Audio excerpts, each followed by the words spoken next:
నమస్తే Telugu one news కి స్వాగతం. నేను రూపానాథళ్ళ. ఈరోజు మనతో పాటు స్టూడియోలో తెలుగుదేశం పార్టీ నాయకులు శరత్ గారు ఉన్నారండి. వారితో మాట్లాడదాం. సార్ నమస్కారం. సార్ ఫైనల్లీ చంద్రబాబు నాయుడు గారు ఆ వివాదాస్పద కరకట్ట నుంచి బయటకు వస్తున్నారు, సంతోషం. కానీ ఆయన ఇల్లు నిర్మించుకోవాలి అని అనుకుని ఉంటే ఎప్పుడోనే నిర్మించుకునేవాళ్ళు. కానీ చంద్రబాబు నాయుడు గారికి ప్రజలు, రాష్ట్రం ఫస్ట్ ఇంపార్టెంట్ కాబట్టి ముందు రాష్ట్రాన్ని నిర్మించిన తర్వాతే అని అందరం అనుకున్నాం.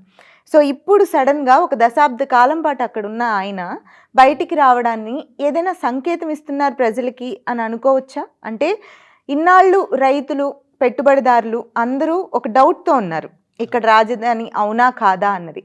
కానీ ఇప్పుడు ఆయన ఒక భరోసా ఇచ్చే విధంగానే ఈ గృహ నిర్మాణం మొదలు పెట్టారు అనుకోవచ్చా? రూపా గారు, ముఖ్యంగా ఇప్పుడు మీరు ఓపెనింగ్ రిమార్క్స్లో చెప్పినట్లు చంద్రబాబు నాయుడు గారికి ఇన్ని రోజులు ఇల్లు కట్టుకోవడానికి డబ్బులు లేకపోవటం లేక ఇంకొక కారణం కాదండి. ఫస్ట్ రాష్ట్రాన్ని నిర్మించుకోవాలి, రాష్ట్రానికి ఒక మంచి ఇల్లు కట్టాలి అనే దానికోసం చంద్రబాబు నాయుడు గారు ఇన్ని రోజులు ఆగటం జరిగింది. ఇన్ని రోజులు గత పాలకులు వైసీపీ ప్రభుత్వం ఏదైతే ఉందో ఒక రాష్ట్రాన్ని రాజధాని లేని రాష్ట్రంగా చేసిన ఘనత వాళ్ళకి దక్కుతుంది. 2024 10 సంవత్సరాలు అయిపోయింది రాష్ట్ర విభజన జరిగి. ఆ రోజుకి రాష్ట్రానికి రాజధాని ఏది అని అంటే ఒక క్వశ్చన్ మార్క్. ప్రతి ఆంధ్రుడి మనసు బాధపడే విషయం ఏదన్నా ఉంది అని అంటే మీ రాజధాని ఏది అని అంటే చెప్పుకోలేని సిచ్యువేషన్. ముందు ప్రతి ఒక్కరికి, ఆంధ్ర రాష్ట్రంలో ఉన్న ప్రతి పౌరుడికి ఈ కాన్ఫిడెన్స్ కలిగించాలి, రాష్ట్రానికి రాజధాని అమరావతి అనే కాన్ఫిడెన్స్ ఇవ్వాలి అని చంద్రబాబు నాయుడు గారు ఇన్ని రోజులు ఇల్లు కట్టుకోలేదు. ఈరోజు ఆ కాన్ఫిడెన్స్ వచ్చింది. కేంద్రం ఇచ్చిన 15,000 కోట్ల డబ్బులతోటి కావచ్చు, లేదు అని అంటే ఇంకా వేరే వేరే బ్యాంకులు ముందుకొచ్చి ఇంకొక 16,000 కోట్లు వెరసి మొత్తం 31,000 కోట్ల ధనం రాష్ట్రానికి అద్భుతమైన రాజధాని కట్టుకోండి అని వారు ఇచ్చిన భరోసాతోటి ఈరోజు చంద్రబాబు నాయుడు గారు రాజధానిలో తను కూడా ఒక పార్ట్ అవ్వాలి అని అయ్యాను అని చెప్పి అందరికీ గట్టిగా చెప్పదలిసిన సందర్భమే తను ఇల్లు కట్టుకోవాలి అని అనుకోవటం. అంతేకాకుండా పారిశ్రామికవేత్తలందరికీ కూడా ఒక భరోసా ఇవ్వటం, నేను ఇల్లు కట్టుకుంటున్నాను అని అంటే మీరు ఇది ఆంధ్రప్రదేశ్కి అమరావతి అనేది ఒక శాశ్వత రాజధాని అని నిర్ధారించుకోండి, మీరు నిశ్చింతగా ఉండి పెట్టుబడులు పెట్టండి అని ఒక సంకేతం, ఆ కాన్ఫిడెన్స్ ఇవ్వటం అన్నమాట. దాంతోపాటుగా ఎంతోమంది ప్రజలకి ఇన్ని రోజులు జరిగిన అకృత్యాలు, ల్యాండ్స్ అన్ని గ్రాబింగ్ చేసుకోవడం కావచ్చు, ఇప్పుడు వరకు ల్యాండ్ గ్రాబింగ్ యాక్ట్ అనేది ఒకటి తీసుకొచ్చారు. అది ఒక బిగ్ రిలీఫ్ అనమాట. ఆంధ్రప్రదేశ్లో ఇదివరకు ఉన్న ప్రభుత్వంలో Jaganmohan Reddy land titling act అనేది తీసుకొచ్చేసి ఆ ల్యాండ్ అన్నీ కొట్టేయాలని చూశాడు. ఇప్పుడు వైజాగ్లో విజయసాయిరెడ్డి అలాగైతే నచ్చిన ప్లేసులన్నింటినీ రాపిచ్చేసుకొని బలవంతంగా వైజాగ్ మొత్తం సగం వైజాగ్ దగ్గర దగ్గర ఒక 50-60 వేల ఎకరాలని రాపించుకొని ఉంటాడు ఇప్పుడు దాకా, అల్లుడికి కావచ్చు. అలాంటి అరికట్టే విధంగా ఈరోజు ల్యాండ్ గ్రాబింగ్ యాక్ట్ అనేది తీసుకొచ్చారు చంద్రబాబు నాయుడు గారు. అది తీసుకొచ్చి ఒక భరోసా ఇచ్చారు ప్రతి ఒక్కరికి, మీ ల్యాండ్ మీకు ఇక సురక్షితంగా సేఫ్గా ఉంటుంది అని. దాంతోపాటుగా ఎంతోమంది పాస్బుక్లు ఓపెన్ చేస్తే జగన్మోహన్ రెడ్డి బొమ్మ కనిపించేది ఇదివరకు. అది తీసుకొచ్చి రాజముద్ర, రాష్ట్రానికి గౌరవప్రదంగా ఉండే రాజముద్రని వేసి అక్కడ కూడా చాటుకున్నారు, ఇది ఆంధ్రప్రదేశ్ రాష్ట్రం, అమరావతి రాజధాని అని చెప్పి అక్కడ కూడా క్లియర్గా చెప్పారు.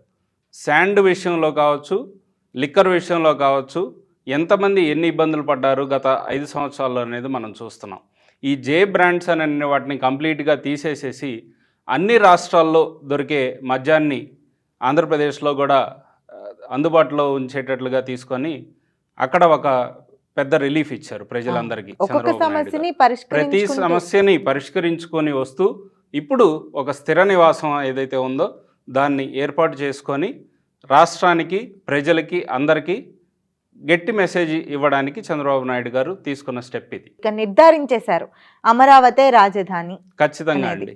గత ప్రభుత్వం అడ్డగోలుగా 3 ముక్కలాట అనే ఒక కాన్సెప్ట్ తీసుకొచ్చేసి ఎక్కడ రాజధాని అనేది చెప్పకుండా కాసేపు వైజాగ్ రాజధాని అంటారు, కాసేపు వచ్చేసరికి కర్నూలు రాజధాని అంటారు, కాసేపు ఆంధ్రప్రదేశ్ రాజధాని అంటారు. ఫైనల్గా ఏదీ కట్టలేదు. ఎక్కడ ఒక తట్ట మట్టేసిన పాపాన పోలేదు జగన్మోహన్ రెడ్డి. అలాంటిది అక్కడ ఉన్న సమస్యలన్నింటినీ ఒక్కొక్కటి అధిగమించుకుంటూ వస్తూ ఈరోజు ఇంకా త్వరలో కూడా నాకు తెలిసి ఈ శీతాకాల సమావేశాల్లో కావచ్చు, నెక్స్ట్ పార్లమెంట్ సెషన్లో కావచ్చు, ఒక గెజెట్ కూడా ఇంకొకసారి మళ్ళీ ఈ పిచ్చి పాలకుడు ఎలాగో వచ్చే ఛాన్స్ లేదు, 1% కూడా లేడు.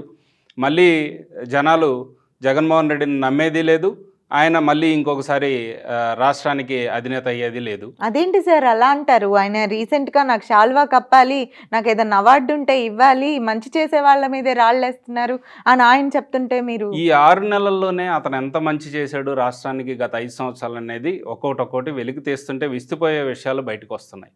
అలాంటిది ఇక రాబోయే రోజుల్లో ఆయన చేసిన కబ్జాలు కావచ్చు, ఆయన బెదిరించిన మనుషులు కావచ్చు, ఇవన్నీ బయటికి గనక వచ్చిన తర్వాత అతన్ని కనీసం ఏ మనిషి ఒక ముఖ్యమంత్రికి గత ముఖ్యమంత్రి అని సంబోధించడానికి కూడా ఇష్టపడరు.